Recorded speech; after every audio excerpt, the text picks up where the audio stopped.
Pavlenko. Il est l'heure de retrouver l'avocat des causes perdues. Bonjour Mathieu Noël. Bonjour Dimitri, bonjour à tous. Maître, ce matin vous êtes en infraction au code de déontologie de votre profession, mais c'est pas grave, vous avez visiblement obtenu une dérogation exceptionnelle pour vous défendre vous-même. Oui, ce matin Dimitri, devant l'absurdité d'un monde qui va trop vite, un monde dans lequel le président sortant refuse de débattre à la télé mais propose de découvrir son programme dans le jeu vidéo Minecraft, un monde où un ancien trotskiste, Jean-Luc Mélenchon, propose de télécharger son hologramme sur Snapchat, un monde où, plus globalement, plus personne ne semble s'étonner que sur Internet, il faille désormais prouver à des algorithmes que c'est nous qui ne sommes pas des robots en perdant 15 secondes par site à identifier des passages cloutés, le tout simplement pour pouvoir accéder au portail de la CAF. Face à ce que je qualifierais d'accélération systémique du saugrenu dans nos vies, j'ai effectivement décidé de me défendre et à travers moi, de vous défendre. Anissa, Dimitri, Nicolas Caro, enfants des années 80, qui vous demandez parfois où est passé ce monde que vous aimiez. Une question que doit se poser évidemment aussi, et encore à une autre échelle, la seule personne née sous Coty à cette table, Monsieur Bétou. Oui les amis, ce matin, je lance une action collective contre X au nom de l'association que j'ai créée et dont vous êtes tous membres d'office, vu vos gueules quand j'ai prononcé le mot Minecraft. La LPM-AMQ, la ligue de ceux qui ne pensent pas que c'était mieux avant, mais un peu quand même. C'est dur de s'avouer qu'on est devenu ringard. Moi, ça m'est tombé dessus hier soir, à la tombée du jour, entre chien et loup. Rien que le fait d'ailleurs d'utiliser cette expression, entre chien et loup, m'a soudain fait réaliser que ça y est, j'avais basculé. Même si évidemment, côté expression désuète, on trouve toujours plus ringard que soi, et je vous en remercie, Dimitri. Ah, les fils de moine. Comme vous dites. Mais c'est surtout un coup d'œil au sujet en tété, comme on dit sur Twitter, qui m'a permis de tamponner définitivement l'acte de décès de ma coolitude. En constatant que les crimes de guerre de Boucha n'étaient pas du tout en tête des préoccupations des gens connectés, qui ne parlaient que d'une chose, qu'il m'a fallu 1 heure et 2 appels à mon petit-neveu Kylian Noël pour comprendre. Et encore, je suis pas sûr d'avoir tout à fait compris, la Pixel War. Je suis dessus depuis ce matin, Oubliez, j'ai toujours pas Dimitri, compris, moi non plus. la guerre en Ukraine, déjà complètement has-been, pour pauvre Bétou qui pensait que c'était à Mariupol que les choses importantes se jouaient, alors que c'est sur Reddit. Mais qu'est-ce que c'est? C'est de la merde? Non, Nicolas, non. C'est un réseau social américain qui a lancé une expérience où chaque internaute peut déposer un pixel toutes les 5 minutes. Le but, susciter une coopération mondiale pour créer une œuvre d'art numérique. Enfin, ça, c'était le but initial. Car la plateforme est rapidement devenue un nouveau terrain d'affrontement entre grandes puissances.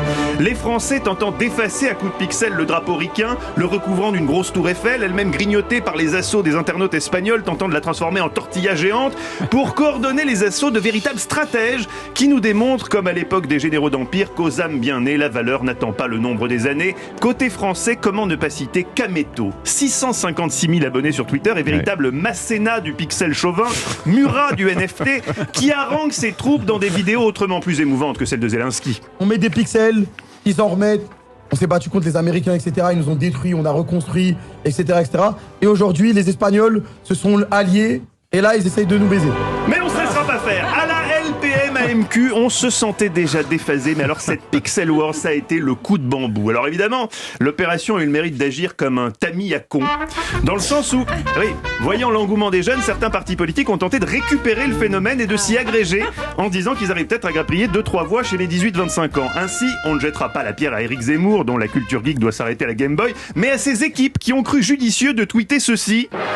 Bravo à nos internautes français qui défendent notre beau drapeau tricolore. La France a besoin de vous. La reconquête se fait aussi sur Reddit. Sick.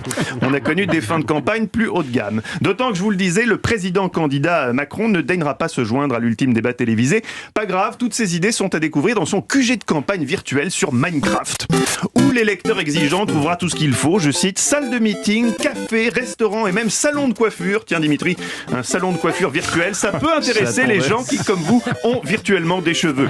En tout cas, une chose est sûre, à la LPM-AMQ, on est convaincu. Comment dire ça sans passer pour un tocard passéiste accoudé aux zincs du balto avec son Ricard? Mais c'était trop bien, les années 80, putain. Voilà, vous avez trouvé les mots. Merci Dimitri. J'aurais voulu finir sur une petite note d'espoir, mais non, car décidément l'actu est cruelle pour nous avec cette annonce terrible hier, et plus spécifiquement pour vous Dimitri, ce décret sorti de nulle part qui va interdire aux victimes d'Alzheimer de conduire, et ce, dès les premiers signes de la maladie. Or, Je voulais te dire un truc, mais je sais plus quoi. Oh, putain, Dimitri, goodbye la 3008.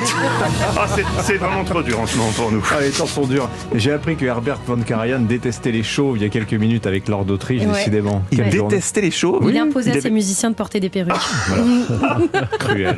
C'était Merci maître, vous m'avez bien fait rire. Mais c'est vrai que c'est... Bon, on a pris 20 piges là. Hein. Ouais, Non, c'est mais, terrible, hein, la Pixel j'ai rien Wars, compris, j'ai- moi. J'ai passé un quart d'heure sur la Pixel Wars à tenter de comprendre les ressorts du truc et grâce à vous j'ai tout compris. Vous mais- avez compris. Oui, mais Voilà. c'est absurde. C'est absurde. mais c'est comme Ceci ça. dit, ça fait des jolis tableaux, hein. Vous regarderez ça, ça a beaucoup évolué. C'est fini, je crois. À 1h du matin, cette Voilà. maison, il y avait un écran blanc. Et à un moment, le drapeau français prenait la moitié à peu Ah près. ouais, c'était magnifique. Voilà, on s'est Ouais. bien battu. Merci. Maître.